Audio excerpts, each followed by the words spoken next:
So one of the most annoying things that happens to me on a regular basis is wrong headlines about historically low interest rates or interest rates taking a dip. In fact, as we recorded this video, my awesome friend Jess, who helps me with these, said, hey, I saw interest rates just dropped and there was a mini refi boom. And I'm like, oh my Lanta, it is so annoying because I will tell you that we get these notifications, people send in articles, and the news rarely is on pace and on time with what's happening with rates. For example, I was sent this article today. It says, today, 30-year mortgage rates free fall to the lowest level in 3 weeks, okay? Mind you, this is on the same day that we had a 106 basis point plummet in the mortgage-backed securities market.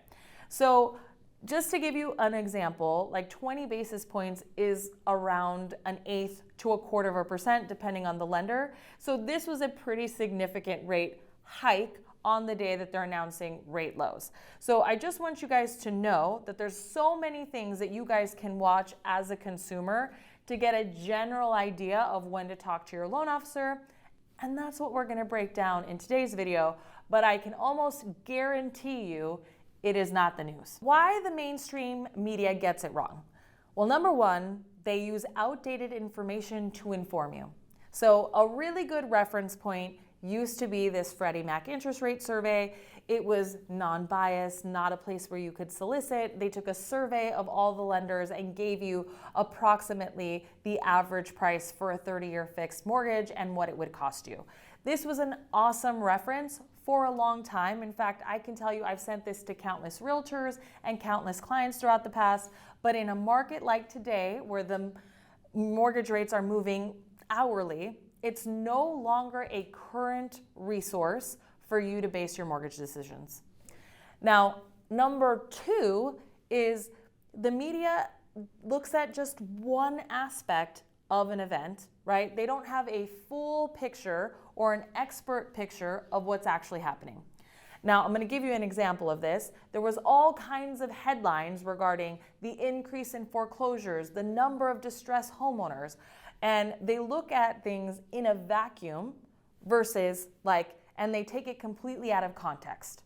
So the headlines read, foreclosures on the rise, the highest they've been in 2 years, without mentioning that there was basically no foreclosures for 2 years.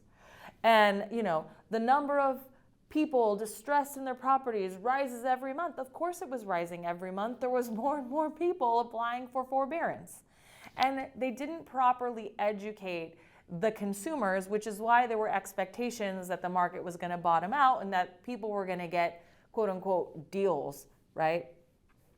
Now, the last thing I'm going to mention about why the media gets it wrong really has to do with everyday person's mindset. Sensational media sells. Bad headline sells. The car accident is more interesting to look at, right? It's just unfortunate, but that is the way that human beings are wired.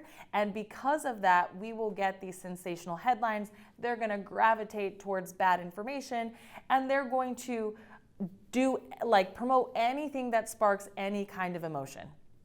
And so because of that, guys, you have to make sure that you are making informed decisions based on math, data, right? And you're talking to an actual expert that deals with mortgages on a regular basis. So where to look, right, if you are a consumer trying to lock in right now? Well, one, I would pay attention to news that actually will have an impact on interest rates. So anything that has to deal with inflation, right, will have an impact on mortgage-backed securities. The higher the inflation, the higher pressure on the government to make some significant changes to monetary policy.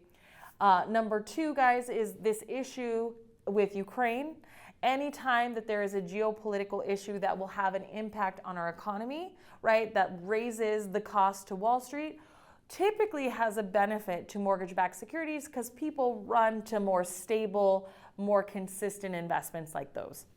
All right, and lastly, guys, you're gonna wanna pay attention to anything that has to do with the supply of homes, okay? So just to give you some context, right, we have a nationwide shortage of homes.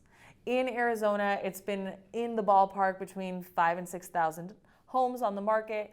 A stable market, a healthy market is 16,000 to 24,000. We are a long way from being in any kind of balanced market, and until inventory rises to that level, we will not see the value of homes going down, right? So that's the news that you guys want to be paying attention to, and you want to couple that with the actual advice from a mortgage expert. So I hope this helps you guys in your home buying journey. I hope this gives you some clarity, some direction. Big things happening this week. The Fed meeting minutes are one of them. I will be posting lots of updates about this. So follow me on Instagram. Check out if I post any shorts. There will be no live this week, but you will see me next Wednesday, the 23rd, on my birthday, because I love you. All right, guys, so that wraps up today's video. I'll see you on another live, and don't forget to leave a comment and subscribe.